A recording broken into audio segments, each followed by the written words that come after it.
de esa crisis que hay en el Evangelio, bueno, nace la palabra del Señor que está allí. No es algo nuevo, siempre ha estado allí escrito.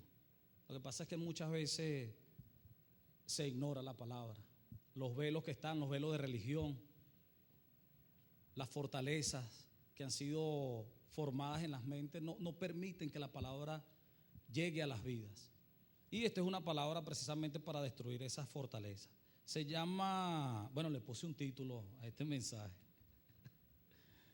Después ustedes le pueden poner cualquier título. Este mensaje no tiene derecho de autor, es del Espíritu. Ese usted lo toma, si lo cree, lo pone en práctica, usted también lo puede predicar por allí. No es mío en realidad, es del Espíritu. Vamos a comenzar leyendo en Deuteronomio capítulo 17.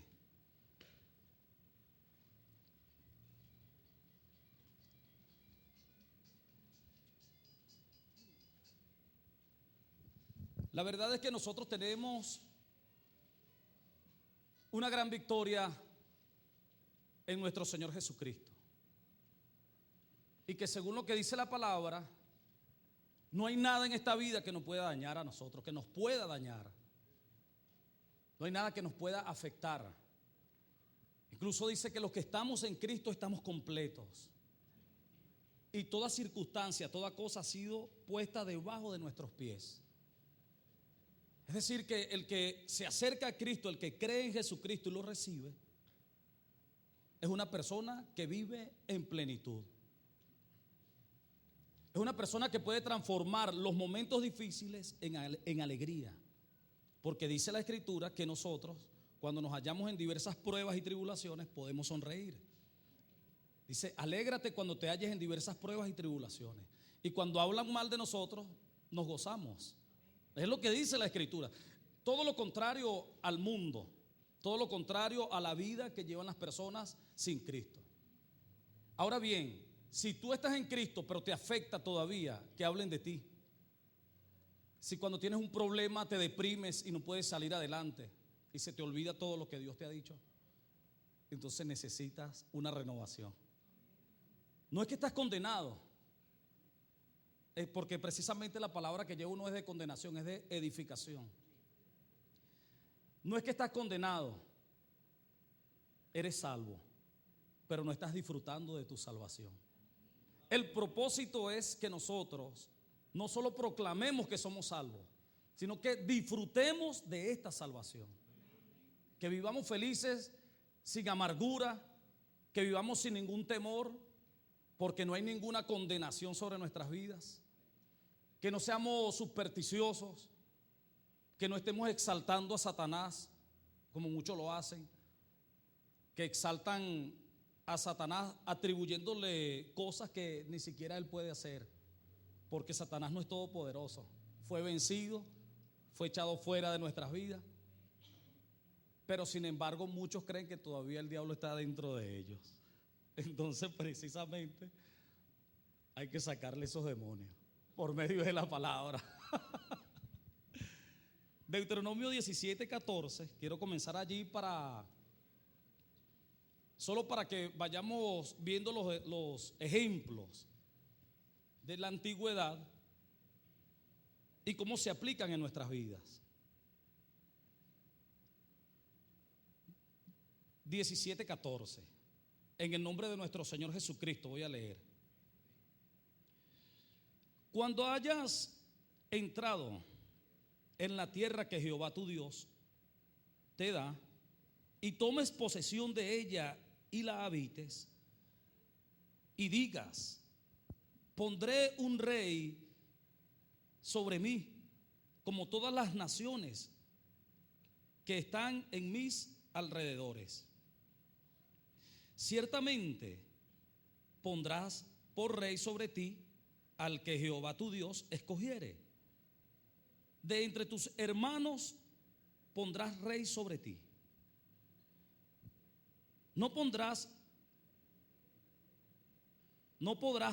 poner sobre ti a hombre extranjero que no sea tu hermano.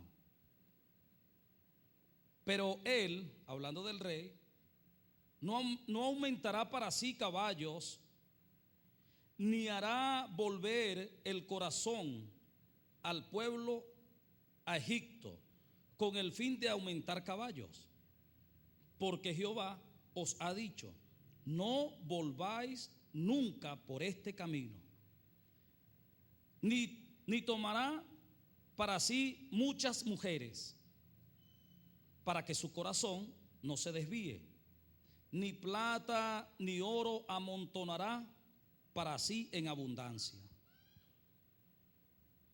Y cuando se siente sobre el trono de su reino, entonces escribirá para sí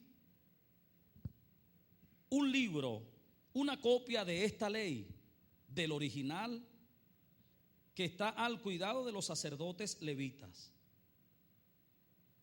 y lo tendrá consigo, y leerá en él todos los días de su vida, para que aprenda a temer a Jehová su Dios, para guardar todas las palabras de esta ley y estos estatutos, para ponerlos por obras, para que no se eleve su corazón sobre sus hermanos, ni se aparte del mandamiento a diestra ni a siniestra, a fin de que prolongue sus días en su reino, él y sus hijos en medio de Israel.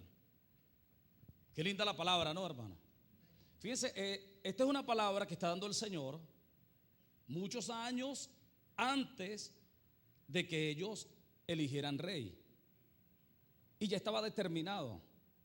Quiero leer esto sencillamente para que nosotros nos demos cuenta que cuando el pueblo de Israel elige rey, Dios le da rey, no se cumplió esta palabra. Incluso en la vida del mismo David, el rey David, que dice que tenía el corazón semejante al de Dios, porque amaba lo que Dios amaba y aborrecía lo que Dios aborrecía. Eso es lo que quiere decir, que el corazón era conforme al de Dios. Sin embargo, este mismo rey David no vivió esta palabra, y mucho menos su hijo Salomón, donde dice que no aumentarás oro, caballos, platas y mujeres. Ahí lo dice. Y David en su reino, cuando comienza, lo primero que hace, bueno, es que él comienza a reinar con muchas mujeres. En este caso, como era más de una, ya estaba quebrantando la palabra de Dios. Y es increíble que una persona tan apasionada, tan entregada a Dios como el rey David, que escribe los salmos y que es una persona muy romántica cuando se dirige hacia Dios. Nosotros podemos ver en las escrituras que dejó el rey David la intimidad que él tenía cuando se acercaba a Dios, cómo expresaba palabras que a lo mejor a nosotros nos costaría pensar en un momento cuando nos acercamos a Dios decirle esas cosas. Sin embargo, este hombre, que era un poeta, le decía tantas cosas hermosas a Dios. Pero sin embargo vemos que David cometió muchísimos errores. Era un hombre que amaba a Dios, era un hombre entregado a Dios completamente, pero con su vida cometió muchísimos problemas. Era un hombre experimentado en batalla. Cuando nosotros leemos algunas partes de su biografía, no le tenía miedo a la guerra, peleaba contra gigantes, un hombre poderoso, pero no sabía discernir cuando había algo que no iba conforme o que no era conforme a lo que Dios había dicho. Una de las razones por las que David comienza a reinar y ya tiene 5 mujeres cuando comienza su reino, es porque había sido influenciado por los reyes de los filisteos, con los cuales él estuvo viviendo durante el tiempo que fue perseguido por Saúl. Y entonces fue influenciado no solo por la vida que llevaban esos reyes, de que eran reyes que tenían muchas mujeres, porque vivían sin ley, vivían sin Dios. Sin embargo, el pueblo de Dios era diferente. Y David fue influenciado por esa conducta de los reyes extranjeros.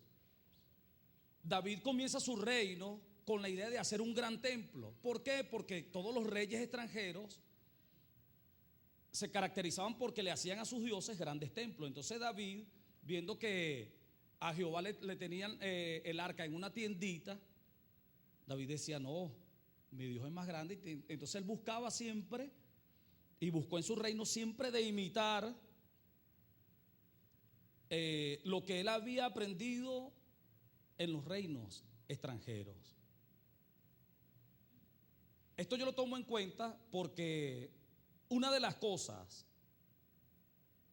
que se convierte en una dificultad para que nosotros disfrutemos plenamente del reino es que queremos vivir el evangelio con muchos conceptos, con muchas informaciones que hemos recibido cuando estábamos en el reino extranjero, en este caso en el mundo.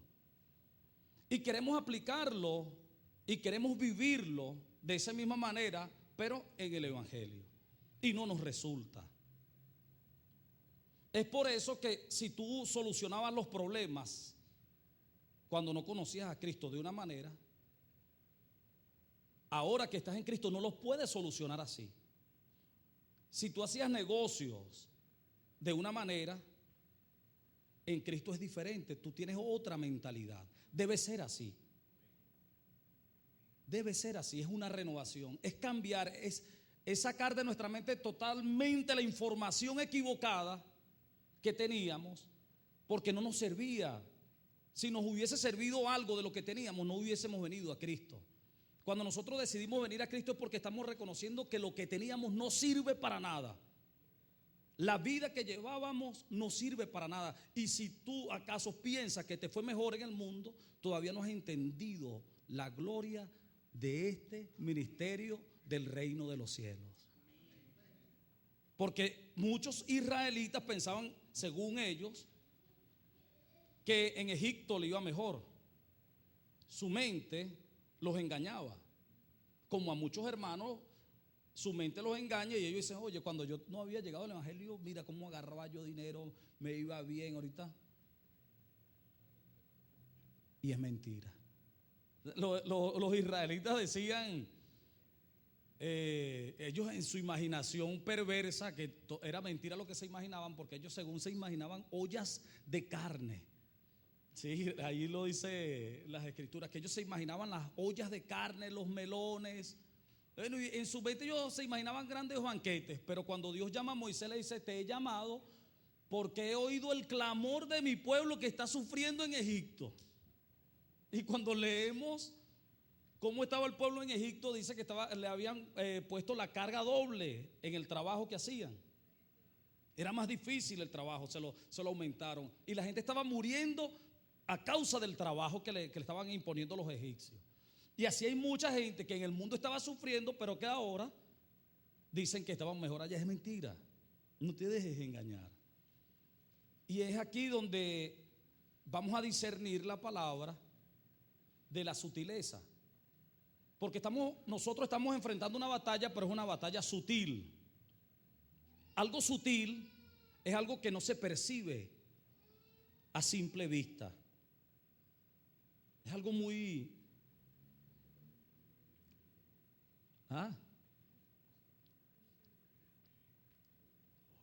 Oye, no parece que estuviera, pero ahí está. Y el problema es que mucha gente está buscando de ver al diablo en lo feo, en lo horrible, como lo enseñó la religión católica.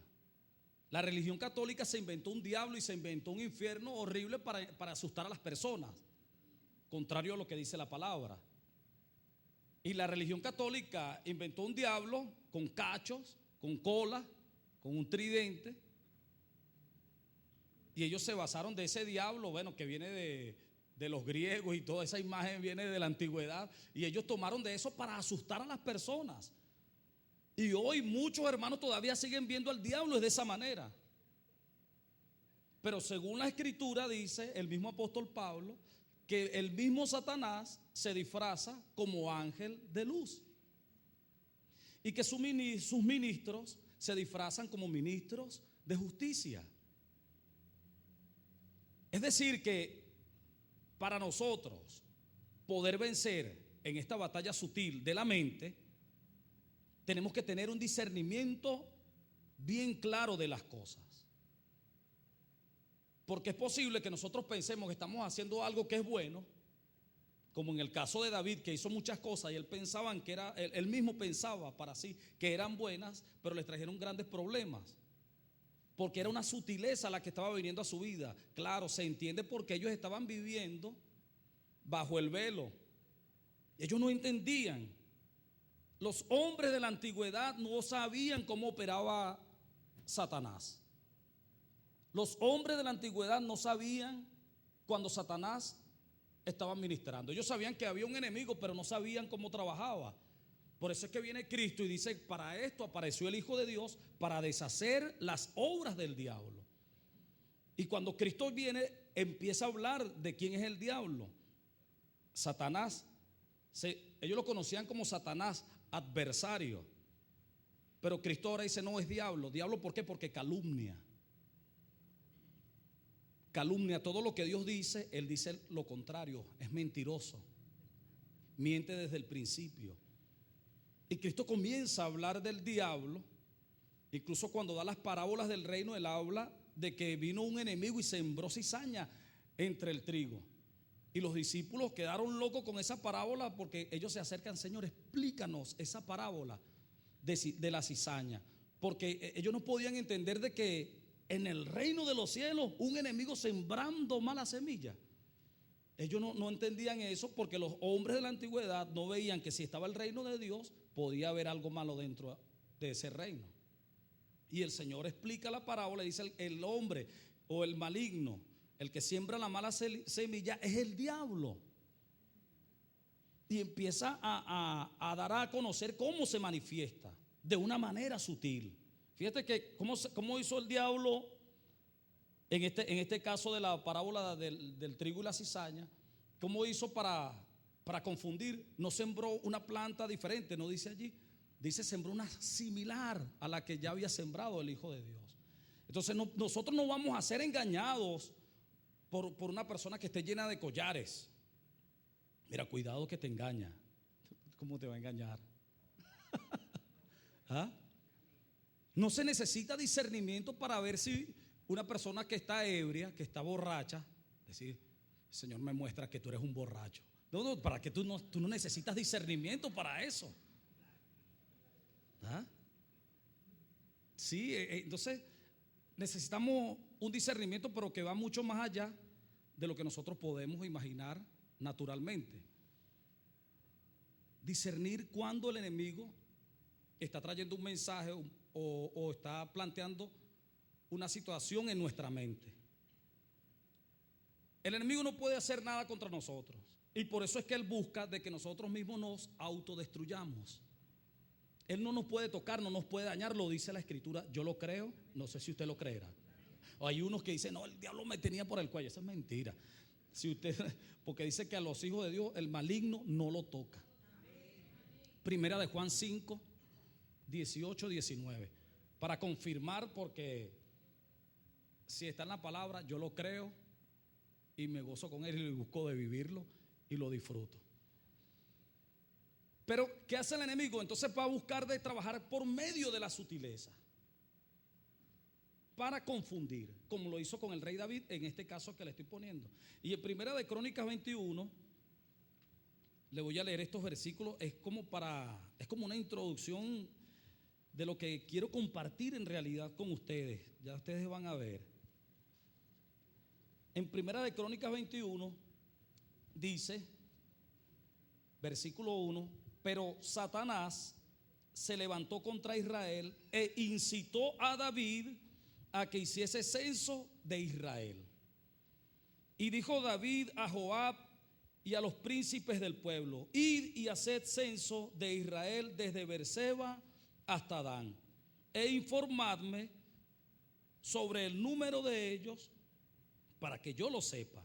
Y dijo Joab: porque era lo que David está planteando es algo malo, va en contra de Dios. Dios le dijo a su pueblo que nunca se contaran, que no se censaran, para que no confiaran en el número del pueblo, sino que confiaran en Dios.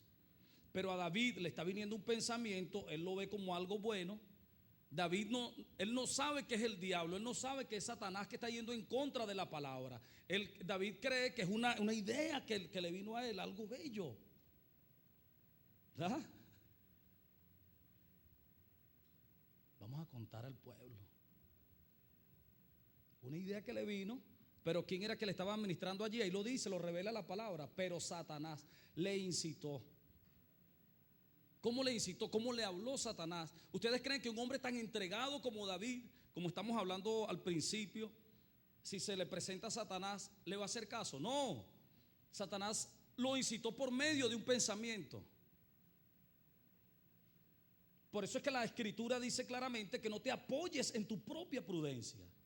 ¿Quieres hacer algo? Si no está conforme a lo que Dios quiere, tienes que tener cuidado. Te estás apoyando en tu propia prudencia y puede ser el enemigo que te esté proponiendo que hagas algo que vaya a ir en contra de tu propia vida, en contra de tu familia.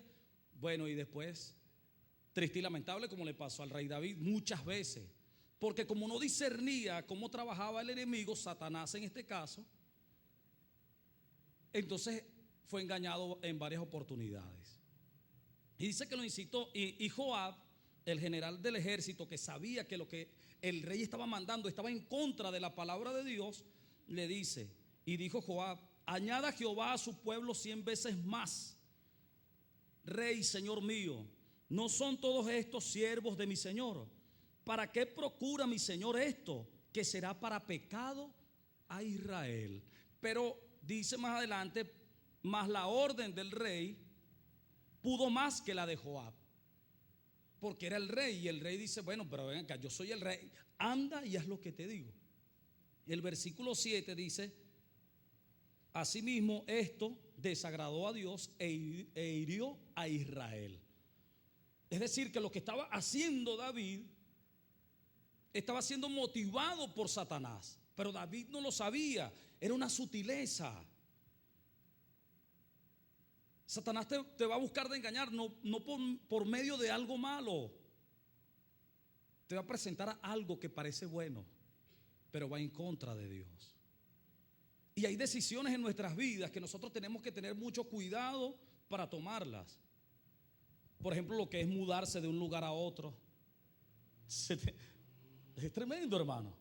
Tú te mudas de un lugar a otro, tú no sabes a quién vas a conocer allá, o tus hijos a quién van a conocer allá. Hay personas que se han mudado, hermanos que se han mudado de un lugar a otro, y resulta que por allá su hija o su hijo se enamoran de la persona menos indicada, y después eso es un sufrimiento para su vida. Y ellos dicen: pero ¿por qué me vine? Yo no sé por qué salí de allá. Tú hablaste con el Señor, te dirigió el Espíritu para tomar esa decisión.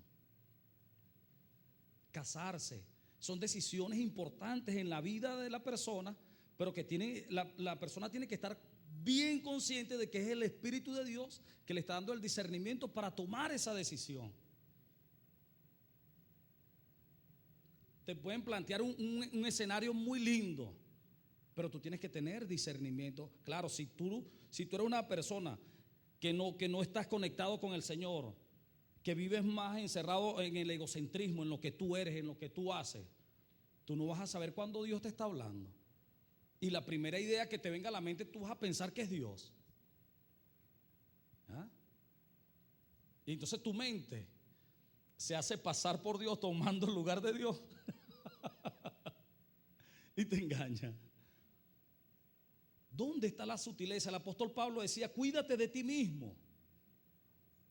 Cuídate de ti mismo y de lo que has recibido, de lo que has aprendido, porque él dice: cuídate de ti mismo y de la doctrina. Doctrina es lo que has recibido, la enseñanza que has recibido. Es una sutileza con la que el enemigo va a trabajar siempre. Ahora sí, en Mateo capítulo 4, vamos a leer el capítulo 3, versículo 13. Hay una parte muy importante aquí en cuanto a lo que es la guerra espiritual. Porque es muy fácil hacer guerra espiritual, por ejemplo, nosotros que estamos aquí reunidos, ponernos todos a clamar, a reprender demonios. ¿Sí? Vamos a reprender la fornicación. Y espíritu de fornicación fuera, espíritu de fornicación fuera. Vamos a reprender la mentira, fuera la mentira, fuera. Oye, y somos unos guerreros. Oye, unos guerreros de oración. Pero según lo que dice la Escritura, la verdadera guerra espiritual es la que nosotros peleamos en la intimidad. Nosotros podemos venir de aquí y pegar un clamor, mire, lo más lindo. Pero si en tu mente tú estás vencido, eso es solo metal que resuena y címbalo que retiñe. Tú puedes decir, fuera Satanás, espíritu de fornicación fuera. Pero si tú en tu mente estás lleno de prostitución y pornografía, por más que tú reprendas, tú no estás reprendiendo nada. ¿Ah? Fuera la lascivia, fuera. Y en mi experiencia, poca, porque tampoco es que soy muy, tengo mis añitos, pero no tanto. La mayoría de las personas, cuando insisten en sus oraciones, es porque el problema es de ellos. Hay personas que para ellos los hermanos nunca están orando. En esta iglesia no están orando. Ellos son los que no oran.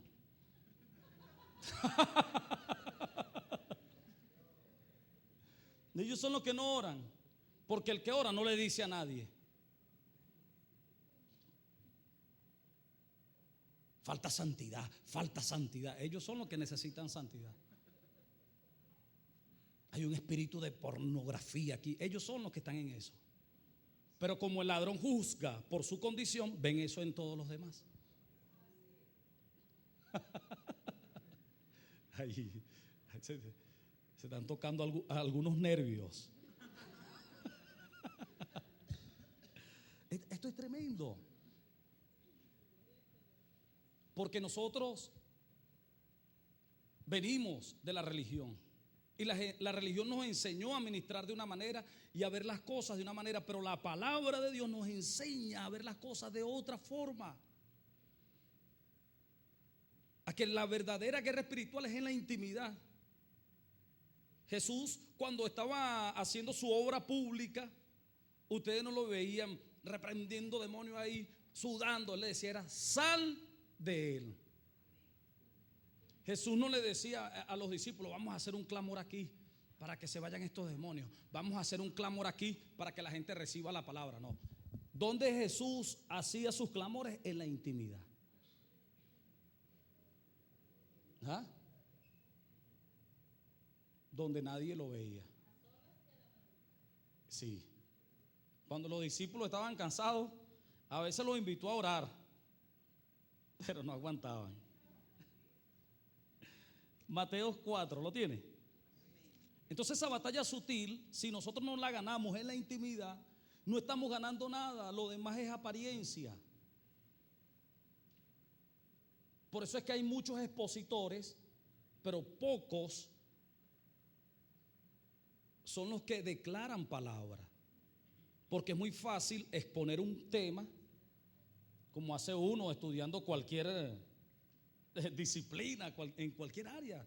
Te mandan una investigación, tú investigas y das tu exposición. Y de repente a lo mejor más nunca te interesa ese tema, porque es un requisito que te están pidiendo y das una exposición y la gente, wow, mire, tú eres médico. No, eso lo investigué, pero para pasar la materia.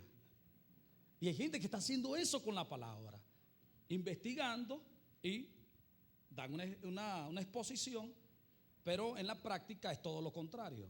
Y nosotros no necesitamos expositores, nosotros necesitamos gente que declare lo que vive, gente que declare la palabra.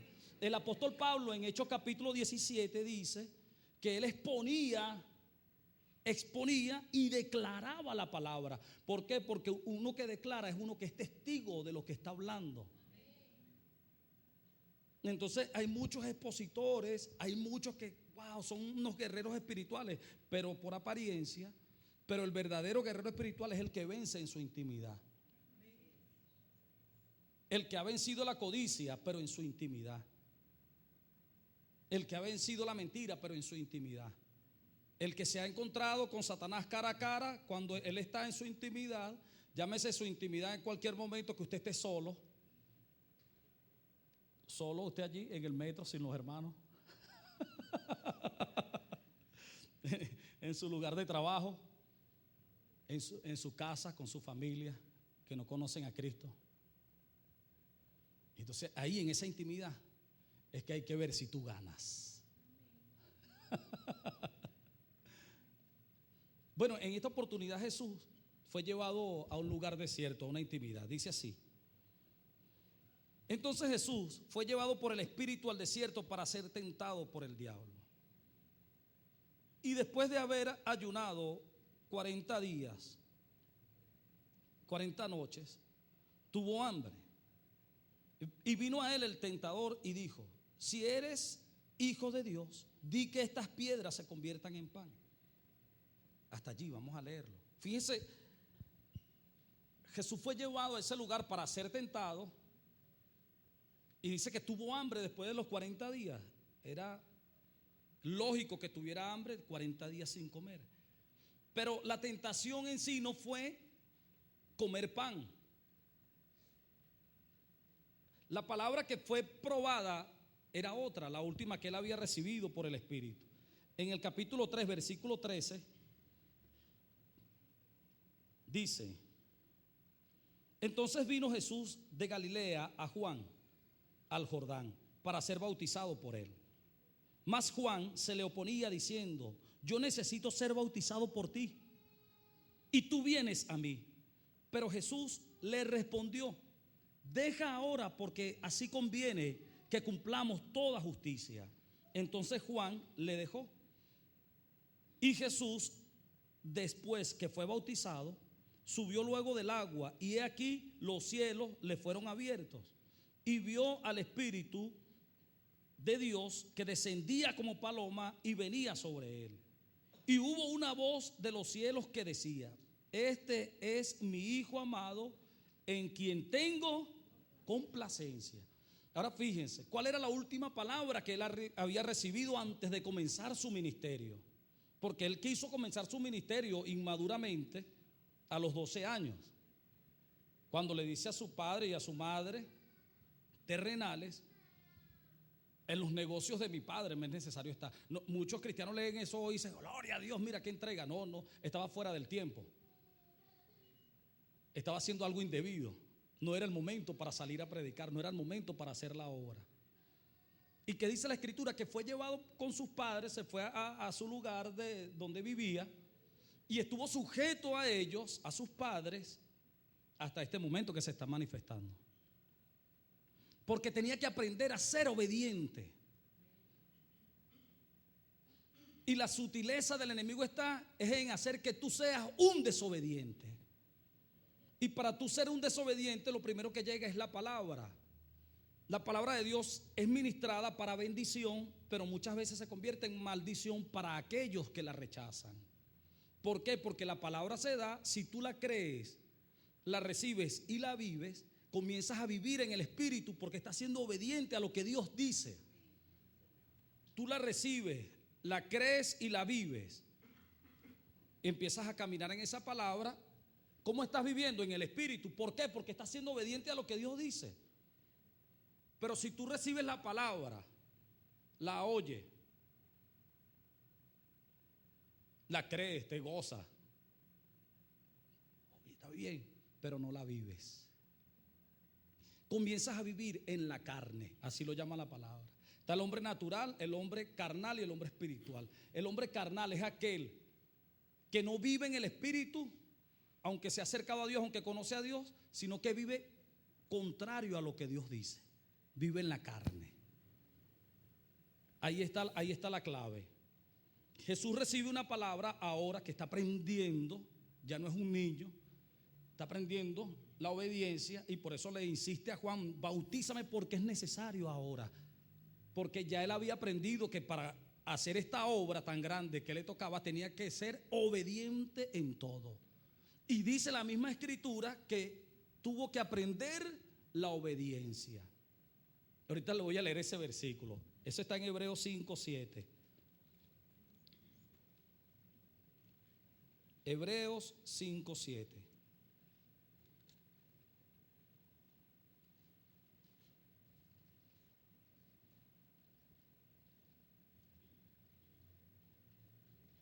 ¿Lo tienen? Dice así: y Cristo en los días de su carne, y Cristo en los días de su carne, cuando era un hombre, en los días de su carne, ofreciendo ruegos y súplicas con gran clamor y lágrimas al que le podía librar de la muerte, fue oído a causa de su temor reverente. Esto está hablando del momento cuando Jesús dice: Padre, si es posible, pasa de mí esta copa, pero que no se haga mi voluntad. Estaba clamando al Padre. Esta es la escena donde el escritor utilizó para hablar aquí. Y dice: fue oído a causa de su temor reverente, y aunque era hijo, por lo que padeció, aprendió. Fíjense, la palabra está allí: aprendió la obediencia. Aprendió la obediencia. Él tuvo que aprender a ser obediente. ¿A quién? Al Padre. Por eso cuando Pedro, proponiendo algo bueno que era: Señor, ten misericordia de ti mismo y no permitas que esto te acontezca, Pedro le dice eso porque está pensando que es algo bueno. Pero Jesús, que estaba en una comunión perfecta con el Padre, que quería siempre hacer la voluntad del Padre, le dijo: apártate de mí, Satanás. Era malo lo que Pedro le estaba diciendo: no, ten misericordia de ti. Pero Jesús vio fue a Satanás, porque iba en contra del plan de Dios, iba en contra de la palabra que ya Dios había dado. Y lo primero que Satanás va a probar en tu vida es la palabra que ha sido ministrada en tu vida. La última palabra que has recibido, esa es la que va a ser probada. Amén, tremenda palabra. Bueno, tiene que ser probada para ver si verdaderamente la creíste y estás dispuesto a ponerla en práctica. Porque Dios no tiene problema en que tú no sepas esa palabra, porque Él te la va a dar. Él va a buscar la manera de darte la palabra que tú necesitas. La cuestión es que, ¿qué vas a hacer tú cuando recibas esa palabra? ¿Vas a ser obediente o te vas a convertir en un carnal? Aquí que provoca gozarse, ¿no? Y ese es el problema de la mayoría de las congregaciones. La gente se goza con los mensajes, pero sus vidas nunca cambian. Y los problemas son los mismos. Incluso dentro de la misma congregación no debiera haber nunca problema, porque se supone que nosotros vivimos en el Espíritu. Y la vida del Espíritu es gozo, paz, amor, fe. Hermano, vamos a hacer esto. Amén. Todo el mundo cree, porque ahí se mueve la fe. ¿Ah? Pero se ve todo lo contrario. ¿Por qué? Porque la gente necesita renovarse. La gente necesita empezar a vivir en obediencia. Y dice que Cristo, por lo que padeció, aprendió la obediencia. Y si tú has estado padeciendo, si tú has estado sufriendo por alguna causa, algún motivo, por favor, aprovecha ese sufrimiento para que aprendas a ser obediente a Dios solamente. Esa es la palabra. ¿Ah? ¿Por qué? Sufrimos tanto, pero nunca aprendemos. ¿Ah? Y hay gente que ha sufrido tanto, que a veces hasta le transmiten sus sufrimientos a otros. Que solamente oírlos da ganas de llorar. Pero son hijos de Dios. No están condenados, pero no están disfrutando del reino. El reino de los cielos, donde han entrado todos los que han nacido de nuevo, dice que es amor, gozo, paz, justicia. Es una vida espiritual. Ese es el reino. No tiene nada que ver con cosas externas, porque es un mundo espiritual donde nosotros nos movemos. Pero ese mundo espiritual tiene sus códigos, tiene sus leyes, que son espirituales también. Nosotros no debemos andar en la carne, debemos andar en el espíritu. Y para andar en el espíritu necesitamos entender la palabra que es del espíritu para vivirla, para ponerla por obra. Es algo bello, hermanos. Es triste porque el que no quiere renovarse es el que sufre. Siempre está viendo el diablo en todas partes, siempre está viendo problemas, siempre está viendo dificultades. Siempre se siente lejos de Dios, siempre se siente que está mal con Dios, siempre se siente que, wow, qué angustia, hermano. Pero dice que, aleluya, gloria a Dios. Es preferible que no digas aleluya, gloria a Dios y lo demuestres con tu vida. ¿Ah? Es una vida de plenitud, hermano. Yo lo he pensado así, si solo un grupo de 100 se proponen a vivir la palabra, impactan cualquier nación. Pero muchas veces las congregaciones perdemos el tiempo es resolviendo los problemas de los miembros que están ahí. Y cuando estamos resolviendo el problema con uno que está ahí, con todos esos demonios, porque son demonios, la gente cree que demonios es solo el que bota espuma por la boca, el que habla en otras lenguas, el que, porque es la idea que tienen de demonio. Pero hasta una persona tranquilita hablando puede estar endemoniado, influenciado por un demonio. Pero pastor, yo siento que soy un perro. No, tú eres un hijo de Dios. Yo soy un perro, tú eres un hijo de Dios. Y ahí se va un año tratando de que este entienda que es un perro. Después aparece el otro diciendo que es gato. Y ahí se va y la iglesia no avanza porque dura toda la vida tratando de resolver esos problemas. Jesús no se metía en esos problemas. Jesús le decía, ¿crees o no crees? Si crees, si no crees, ya estás condenado. Jesús dice, no voy a perder el tiempo contigo. ¿No? Eso no es que voy a ir creyendo poquito a poco. La fe es así, o creo o no creo. Y la palabra hay que creerla. Si la palabra dice que toda circunstancia tú estás sobre ella, sobre cualquier circunstancia, créelo. Y en el momento que te venga la dificultad, piensa, yo estoy sobre esto. Ahora necesito es la sabiduría, cómo resolver, Señor. Pero no me va a dominar. Y verás que tu vida es un ejercicio, hermano. Verás que tu vida no será igual. Es un ejercicio. En la vida espiritual hay que ejercitarla.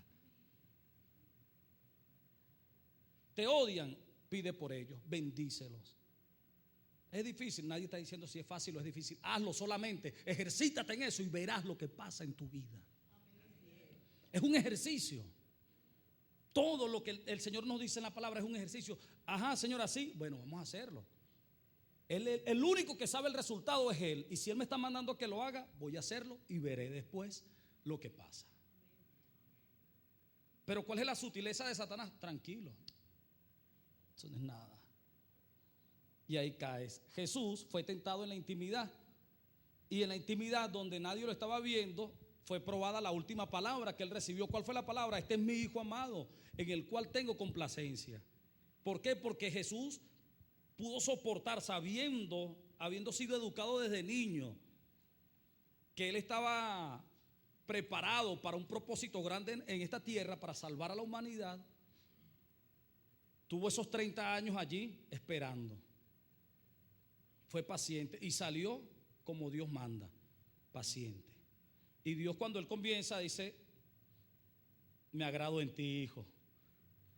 Pero cuando va al desierto, lo primero que Satanás se le presenta y le dice, si eres hijo de Dios, poniendo en duda la palabra de que si era hijo de Dios. Porque si tú estás recibiendo una palabra hoy de renovación, una palabra que va en contra de la mentira, y de repente sales de aquí y tú estás atado a la mentira, mentiroso, y recibes la palabra. Pero va a venir alguien y te va a probar en eso. Si andas en un carro, mire, ese carro, ¿cuánto te costó? No es tuyo. Entonces tienes que decir, no es mío, rápido. tengo 3. Entonces Satanás te va a decir, si eres hijo de Dios, ¿por qué mientes? Entonces, hermano, que recibió la palabra y se gozó, pero que en la práctica no la pudo cumplir, entonces se va, pero vive frustrado. Y a veces son hermanos que todo el mundo lo ve triste, pero nadie sabe qué le pasa. Hermano, ¿qué pasa? Pruebas. Pero son pruebas sencillas. Y el único que se complace en verte así es el enemigo. Porque como él no te puede hacer daño, él dice, él mismo se está destruyendo. ¿Sí? Y trabaja la mente. Por eso es que nuestra mente debe estar llena siempre de la palabra de Dios. Y nosotros podemos alcanzar una vida de plenitud en el Evangelio. Porque si no, no tendría sentido todo lo que Cristo hizo y todo lo que nosotros hablamos. No, nosotros no vivimos reprimidos por hacer lo malo. Hay gente que piensa que ese es el Evangelio. Es duro, ¿por qué? Porque yo quiero robar y no robo. Es duro porque yo quiero tener 3 mujeres y no puedo. Es duro, no. Yo me deleito en hacer el bien porque soy un hijo de Dios. Ese es el Evangelio. Ese es el Evangelio. No, imagínense la vida, cómo sería el tormento viviendo reprimido, hermano. Reprimiendo emociones. ¿Ah? Horrible. Es como un adicto que esté llevando el tratamiento para dejar cualquier sustancia a la que él esté esclavizado. Es horrible. Nosotros no somos así. Nosotros somos libres. Es tanto que nosotros podemos decidir lo que queremos hacer. Podemos hacer todo. El Señor no nos puso obstáculos. Todo me es lícito. Pero yo no me dejaré mover de todas las cosas. No me dejaré dominar de todas las cosas. Yo sé lo que debo hacer, lo que no debo hacer. Pero para yo poder hablar de esa manera, tengo que estar conectado a la palabra. Y entonces fíjense cómo fue probado el Señor en la intimidad. Cuando Él sale a la luz pública a predicar, ya Él venía a predicar, pero ya no tenía problemas con el enemigo. No es que Jesús iba y que combatiendo con el enemigo ya lo había vencido una vez y para siempre. ¿Dónde? En la intimidad. Y por eso Él dice, el enemigo viene, pero en mí no tiene nada. Y la clave está en que nosotros podamos decir lo mismo. El enemigo en mí no tiene nada. Pero el único que tiene la autoridad para decir eso eres tú. Hay algunos que se deleitan en sus debilidades. Mi debilidad son las mujeres, varón. Ah, bueno, tú mismo lo estás diciendo. ¿Ah? Tú mismo lo estás diciendo. La vida a la que estamos llamados es mucho más que eso. Es mucho más que placeres, es mucho más que deleites. Es una vida superior, hermano. ¿Ah? Y para culminar, porque sé que ustedes los jueves se van un poco más temprano. En Génesis, capítulo 4, voy a tomar una aplicación que está aquí de la palabra para que cerremos aquí con un discernimiento completo de la sutileza de esta batalla. La palabra dice, ninguna condenación hay para los que están en Cristo Jesús, los que no andan conforme a la carne. ¿Qué es andar conforme a la carne? Recibir la palabra y hacer lo contrario. ¿Por qué el apóstol lo llama carne, carnal? Porque es un niño. Eso ustedes lo pueden confirmar en 1 Corintios capítulo 3, donde el apóstol dice, no pude hablarles a ustedes como a espirituales, sino como a carnales, como a niños en Cristo. El apóstol en ningún momento le está diciendo que son hijos del diablo, no le está diciendo nada de eso. Le está diciendo que todos los problemas que tienen, que eran contiendas, pleitos, divisiones, prostitución y todo lo demás que usted puede conseguir en esa carta, se debían a que eran niños. Y estos niños estaban criticando al apóstol Pablo, fíjense esto. Estos niños de la iglesia de Corintios lo criticaban porque ellos querían palabra más profunda. ¿Eh? Ahí el apóstol Pablo no profundiza en la palabra. ¿Viste el mensaje que no dio? Un mensaje sencillo. Y Pablo le dice: yo les di a beber leche y no vianda, porque no eran capaces de recibir la vianda. Porque si no han dejado los celos, la envidia y la contienda, ¿para qué quieren profundizar en la palabra si no han aprendido lo primero? Y así hay mucha gente que quieren profundizar en la palabra, pero no quieren cambiar su actitud. Oye, tremendo sabio, tremenda revelación. ¿Y tu actitud por qué no cambia? Porque se supone que esa palabra se tiene que ver es aquí. Y así era la iglesia de Corintios. Los hermanos: no, yo soy de Cefa, yo soy de Apolo, yo soy de Pablo. Y había esa contienda. ¿Por qué? Porque Apolo era un gran maestro, poderoso en las escrituras, elocuente, un hombre que profundizaba en la palabra tremendamente. Cuando dice poderoso en las escrituras es porque se sabía, bueno, hasta las comas que habían allí. Un hombre que era exacto en lo que enseñaba. Y Apolo ayudó a esa iglesia. Pero entonces los hermanos, cuando reciben la enseñanza de Apolo, después veían a Pablo como que era nada, porque Pablo le habló, fue el mensaje de la cruz. Y entonces Pablo dice: bueno, hermano, porque yo le hablé como niño, porque son niños. Y no están demostrando que son niños si se están peleando unos a otros y mordiéndose unos a otros. No son niños, no son carnales, que hasta uno le quitó la mujer a su padre y ustedes se jactan de eso. Pero lo sorprendente es que Pablo en ningún momento le dice que no eran de Dios. Le dice que hasta son casa de Dios. Pero ¿cómo estaban viviendo? Como carnales, porque reciben una palabra y vivían de otra manera. Niños en Cristo. Y la idea es que usted reciba la palabra, que yo sé que la recibe aquí, mucha palabra, pero la idea no es que usted reciba mucha palabra. La idea es que usted aplique la palabra para que su vida sea mejor cada día. La palabra se puede aplicar. Toda palabra que nosotros recibimos de Dios es aplicable. Toda palabra que viene de lo alto es aplicable a la vida. Dios no nos va a dar una palabra a nosotros que sí, una teoría nada más. No. Dios nos da una palabra como herramienta para nuestras vidas, para vivir, para triunfar. Fíjense esto. Génesis 4. Con esto sí nos vamos. Versículo 3. Y aconteció, andando el tiempo, que Caín trajo del fruto de la tierra una ofrenda a Jehová. Y Abel trajo de los primogénitos de sus ovejas, de lo más gordo de ellas. Y miró Jehová con agrado a Abel y a su ofrenda, pero no miró con agrado a Caín y a la ofrenda suya. Y se ensañó Caín en gran manera y decayó su semblante. Entonces Jehová dijo a Caín: ¿por qué te has ensañado y por qué ha decaído tu semblante? Si bien hicieres, no serás enaltecido, y si no hicieres bien, el pecado está a la puerta. Con todo esto, a ti será su deseo y tú te enseñorearás de él. Fíjense esto. Había un problema, había una situación. Hay dos personas que están buscando de agradar a Dios. No está mal, están haciendo lo posible por agradar a Dios. Pero uno de ellos quiere agradar a Dios con una actitud negativa. Lo que no le agrada a Dios es la actitud de la persona en esta oportunidad. Porque no podemos pensar nosotros simplemente que esta fue la única vez cuando ellos ofrecieron ofrenda.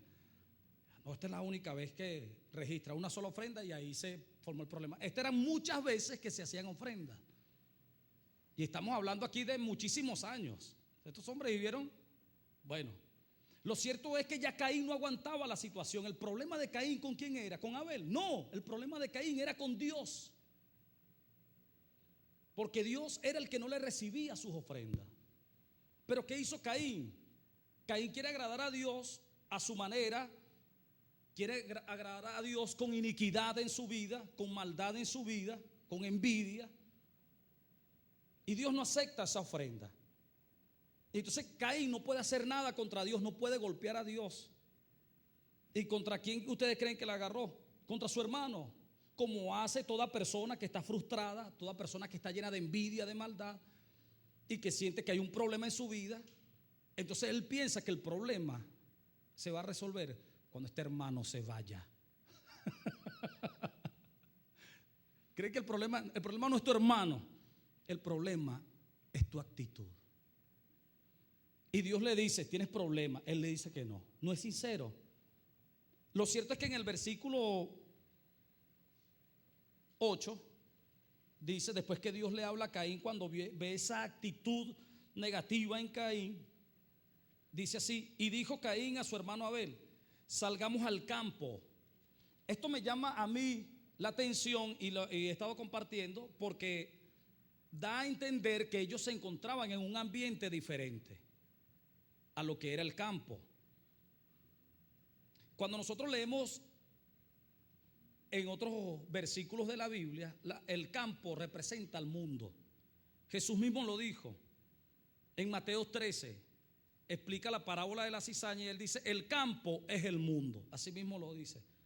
Y en otra oportunidad dice, estarán dos moliendo ¿dónde? En el campo, porque el campo da a entender es el mundo, y esos dos está dando a entender que son las dos naturalezas, el que es de Dios y el que no es de Dios.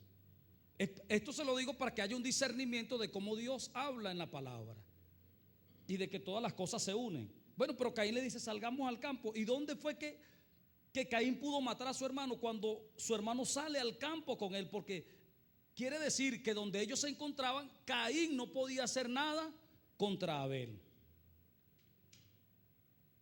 Mientras estaban allí, parece que Caín se sentía limitado de actuar contra su hermano. Pero ¿cuándo fue que Caín pudo actuar contra su hermano Abel? Cuando salieron al campo. Dice que cuando salieron al campo, entonces Caín se levantó contra él y lo mató. ¿Qué palabra veo yo allí?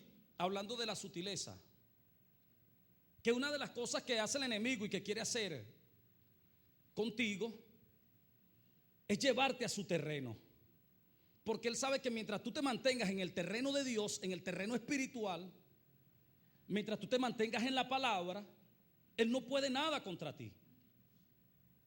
Y entonces él está procurando de que tú salgas a donde él se manifiesta. ¿Dónde es que él te puede atacar? ¿Dónde es que él tiene autoridad sobre ti? Porque desde el principio estamos hablando, claro, que Satanás no toca a los hijos de Dios. Bueno, yo tengo que permanecer en ese nivel. Yo tengo que permanecer en ese estatus. ¿De qué? De hijo de Dios.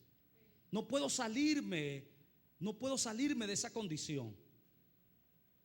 Y ni siquiera, estoy hablando en este caso de salirse de la condición de hijo, pero ni siquiera puedo salir de la condición de ser un hombre espiritual a convertirme en un hombre carnal. Porque ¿cuáles son las obras de la carne? Celo, envidias, pleitos, divisiones, hechicería, herejía, enemistades, contienda. Bueno, y muchísimas cosas perversas que están allí, en las cuales el enemigo siempre va a querer hacer que usted caiga en ese terreno, no solo para actuar sobre ti, sino para que tú vivas en tormento con este pensamiento: yo no sirvo para nada, yo nunca voy a cambiar, esa palabra que predicaron fue para mí, el evangelio es difícil, yo no voy a seguir con esta hipocresía, yo me voy al mundo, estoy desanimado, y pare de contar. Pero es la voluntad de Dios. No. Mantente donde Dios te ha puesto. Mantente velando en un discernimiento. Y el único discernimiento que va mucho más allá de tener una mirada de ultratumba, de que hay gente que cree que tiene discernimiento porque ve, está como examinándole el cerebro a las personas. Y que discernimiento, eso no es discernimiento, eso es hechicería.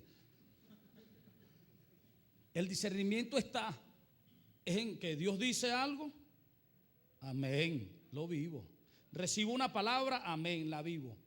Tú recibes una palabra hoy, yo le aseguro que esta palabra que usted está recibiendo va a ser probada en su vida y usted se va a acordar de mí. Pero la idea es que usted salga victorioso, porque para eso fuiste llamado, para ganar, no para perder. La paz del Señor, hermano. Cristo vive, hermano.